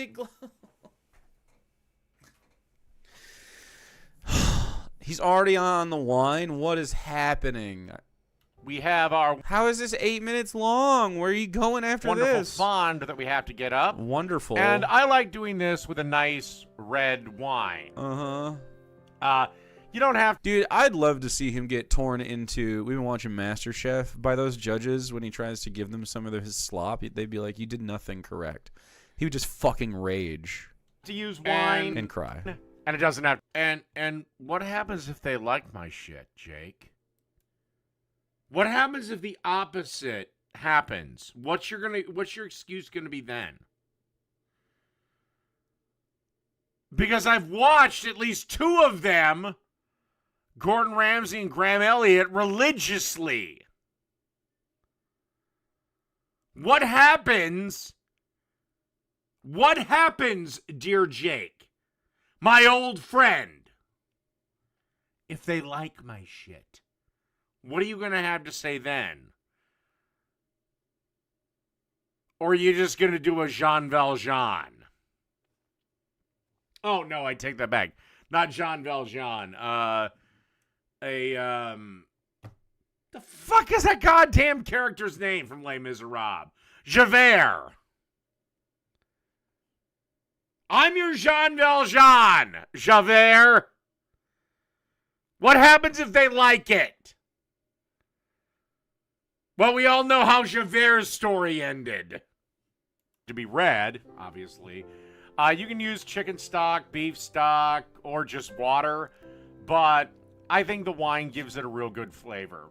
So a little bit of red wine, give it a chance to get all those bits and pieces up, and then we'll be ready with the next step. This usually... He never uses enough heat. This is always the case. Takes about a minute, 90 seconds or so. 90 seconds? It doesn't. What are you pulling? You literally just seen it boiling there.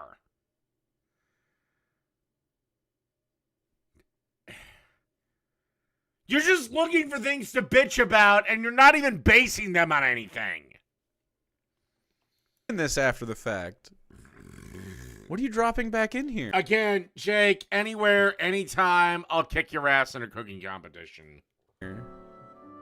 And... What? I'm adding tomato sauce. Wine soup. Okay, so yeah, the alcohol is not burnt out of this. I don't know why he thinks. You don't want to burn the alcohol out, you fucking... Oh my God, you don't want to burn the alcohol out. At most, you want a semi-syrupy consistency with the red wine. Because you want it to blend into your tomato sauce. You would understand this if you knew what the fuck you were doing. That's the case. It has to evaporate down to pretty much pretty much nothing. Okay. Once the wine has done its thing, Sure. it's time to It has- add two it hasn't done its thing. Nothing has done its thing. 28-ounce cans. It hasn't had the heat yes, or the it time. Did. Of Yes, it tomato did. sauce. Fuck off. Fuck you, and kiss my ass.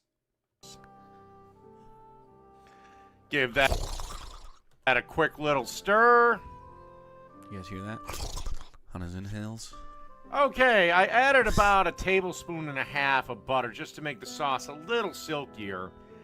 And now I'm going to add 2... So, you shouldn't start with butter. You should end with butter if you want that effect. Because what's going to happen over the course of boiling it is that the fat and the milk and stuff is going to separate. And so that's not... Except I didn't boil it, you bloody oh my god!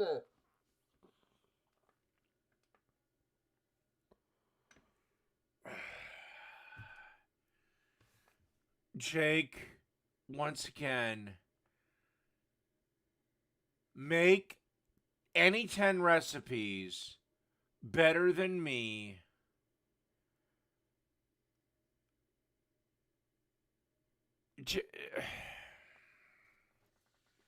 not going to matter anyway. Like any of the proteins or solids. There's nothing I can put up that you would accept. I'm sorry, Jake, but you haven't made a cooking video for 2 years. In that time, I made, I don't know what, 250 videos? Solids in that. It's going to split apart if you boil this, and you're going to.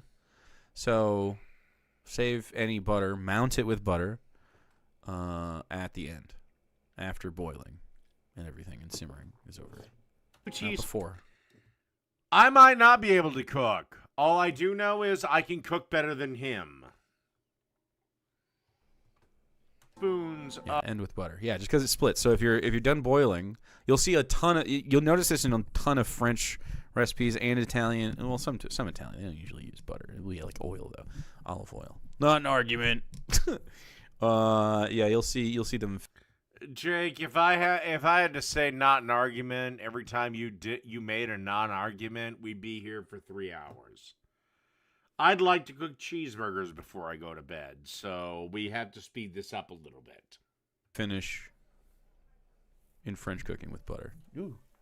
Are you guys going to catch a loud neighbor family argument? Well, not really family argument. They have company over, and then she yells at everybody, and they eventually slam the doors and leave. This happens every time they have people over. So why are you not worried about violence happening at your... Whatever. Fine, fuck it. I don't know why. Thank God I live on a nice, quiet street. No. Okay. Every single time that someone moves in here, there is an unpleasant white lady. I don't know what that... Oh, just wait till you get the unpleasant black lady. It'll be 100 times worse. It's about of dried oregano, but I know you're a self-hating white progressive. 2 teaspoons of Italian seasoning. Seasoning. So can't really dispute the recipe. Cannot offer anything else. Just has to go with how I said seasoning. Okay, Jake. It's like it's like a chemical that you put on, you spray on it. Put my seasoning on. Psh, psh. I'm gonna go and guess alcohol is the problem. It could be with him or them. My neighbor. I don't know what's going on with them. Could be she drinks a lot. I don't know. Or maybe they live in a progressive area and she's just tired of all the stupid bullshit you guys yak about. It's in your car a ton, so I hope not. The lady wasn't the problem. The man was. He was a drunk that abused her. That wasn't the last house. It was the house before that. But yes, you're right. It was a white man that was the problem. Oh, yes, of course. Always have to make sure to note the rate of the person. If it was a black man abusing a white woman, Jake would have shut the fuck up.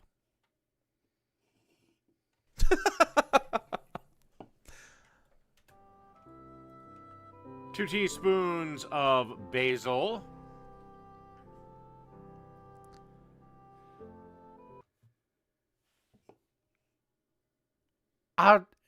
Genuine curiosity.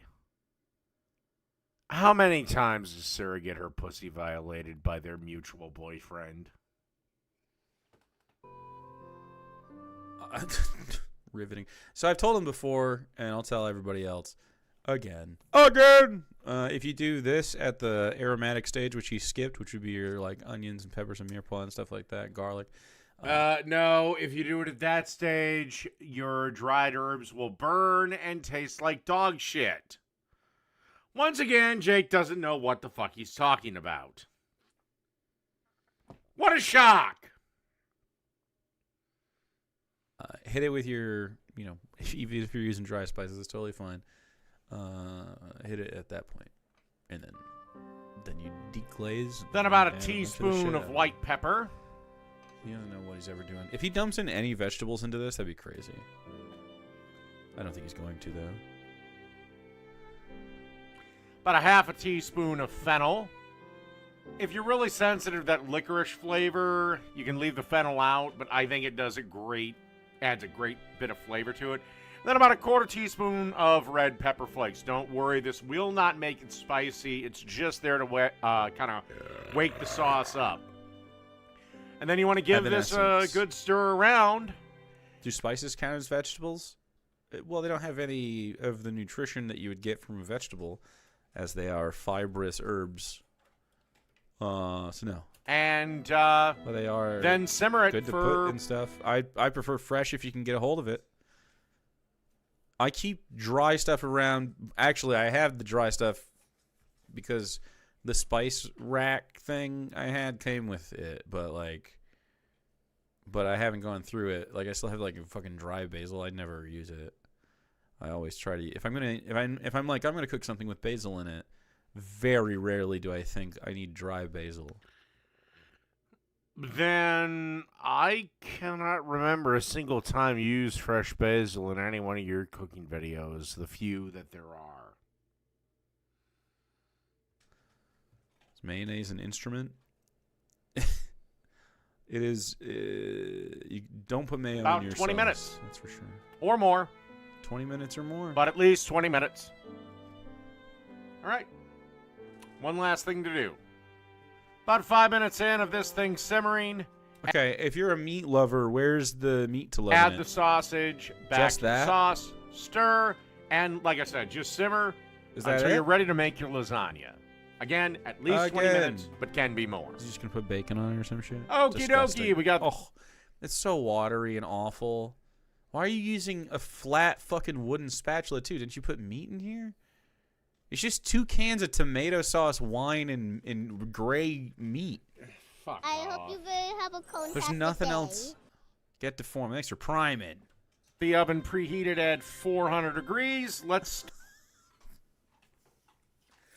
Is it 8 minutes because we're going to watch him do every step of the bottom of this? We're going to have to watch him start making our lasagna. Like, why not just... Can I ask why isn't this pushed up to the... Or this pushed up to that, you know? Why aren't they next to each other? Why is there this gap here? It makes no sense. Because while your mom was sucking my dick, she gave me this cooking tip. Work smart for once. A ladle would be sick as fuck. You could pour it, yeah. To the bottom of this pan, I'm going to add a nice little... and actually, I'm using a spoon, jackass. A layer of Is it sauce. a nice layer? Also, cook... Look at the size of this. It's not broken up your or lasagna anything. noodle. Oh my god! In boiling salted water. Wait, where are but the... make sure to take... Did you... Oh my god! A real man is doing something. Make the lasagna At noodles? least 1 minute off of the minimum cooking time. Oh, they're out of a box? So inferior? That's crazy. Yes, I cooked my lasagna noodles out of a box. What did you do, Jake? Oh, wait, I don't... Have you made a fucking lasagna on actual cooking? And even then, I don't think you made fresh pasta. So your sauce is inferior and your pasta's inferior. If by some miracle, is he going to add some cheese to this to make it somehow better than mine? I'd like to see it. I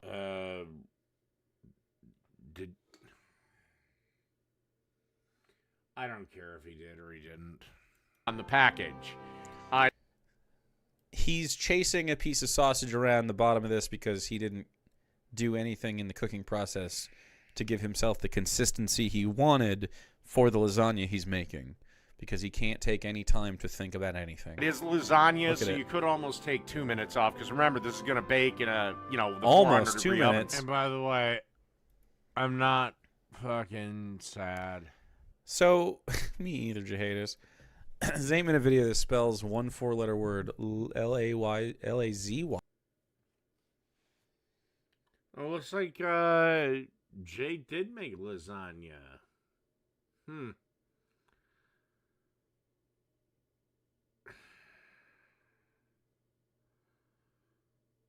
Well, I don't care.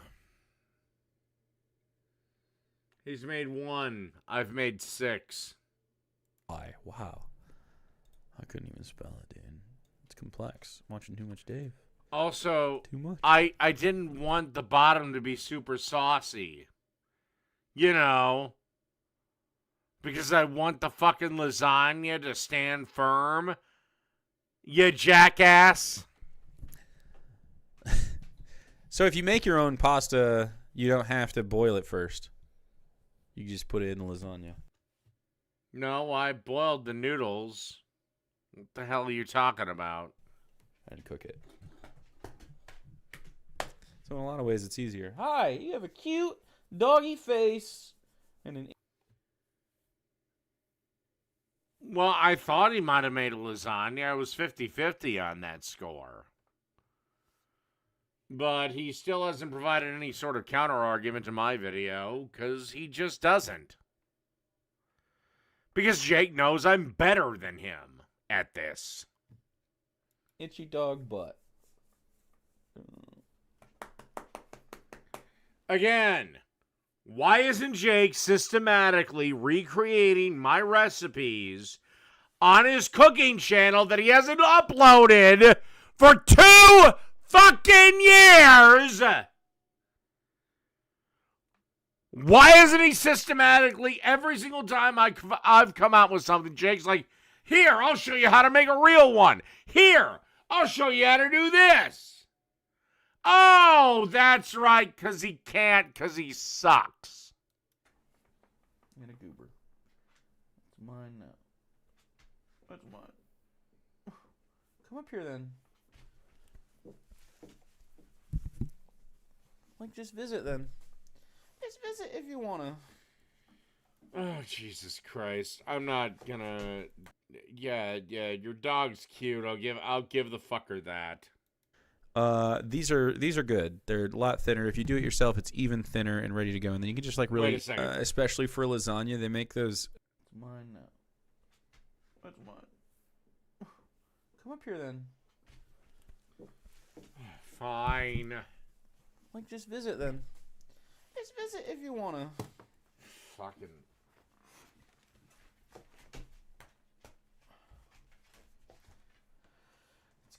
He's been doing this to both of us whenever we start getting on the computer to do anything. If he hears us talking, he starts to say, no, please, just my attention. For a while. What's that about? And then we're going to add our first layer of noodles. It'll take about 3. Add They look like shit. some of... Wait a second. So I actually cook my own noodles. You say they look like shit, and you want to have that par-baked crap? or the parboiled crap, fuck you. So I really prefer, especially for lasagna, they make those flat-sided, ready-to-eat, just sheet. Yeah, the parboiled shit. Yeah, at least I actually cook my fucking noodles. Oh my god, you worthless, four-eyed fucking piece of shit. Eats. Ready to go. God. Jake, you are the perfect example of why bullying needs to come back. Barilla. Yeah, these are better. If you're going to use box shit. I prefer to make it myself. Except you didn't in your video. I don't recall you ever making pasta. Ever. Because if you would have done it once, I would have done it too. So you're getting part boiled crap versus my standard pasta crap. Jake, you're full of shit on this one, sweetheart. I've used these before. Not only that, just I feel like the fucking wavy shit on the sides of all of these mess up the like structure that you're going for at some point, and they don't. Jake, we're about the same age. You and I both know these noodles were the standard noodles for decades.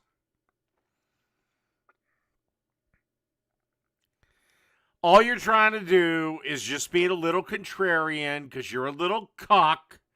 You're a little cucked piece of shit that has to sit there and jerk off in the corner while his wife is fucked by a real man. And you can't handle the fact that I'm just, quite frankly, better at this than you. are too thick, so when you cook them, they like pull through the shit.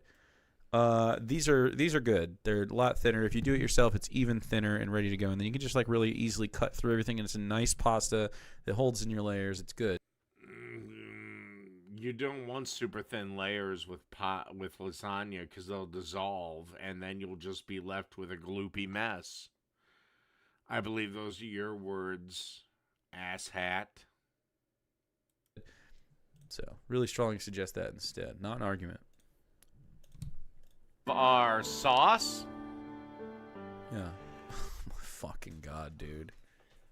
It's a lasagna, and he makes it look like so hard. And then we're going to add a layer of... It's just bag cheese? It's... No, actually, I think I did this myself. But you could be bag right. cheese? So what? You use bag cheese. You've done it in your videos.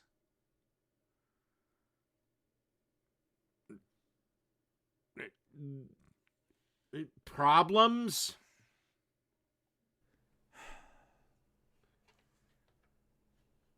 What? What? All right. I'm gonna... He wants to lick your fucking wife's boyfriend's semen. Do you want a scoop of food or something? Mozzarella cheese. And don't give your... Why are you giving your dog food by the scoop? Except maybe if he's a puppy.